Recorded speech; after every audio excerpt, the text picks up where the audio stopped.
Hey, can somebody help me out here? Because I'm trying to use the shipping label thing and it won't print right. Look what happens every time I try to do a print test or anything on it.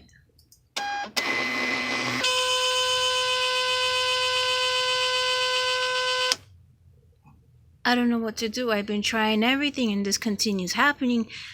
So frustrating. So if anyone knows how to help fix this problem, please let me know. Thank you.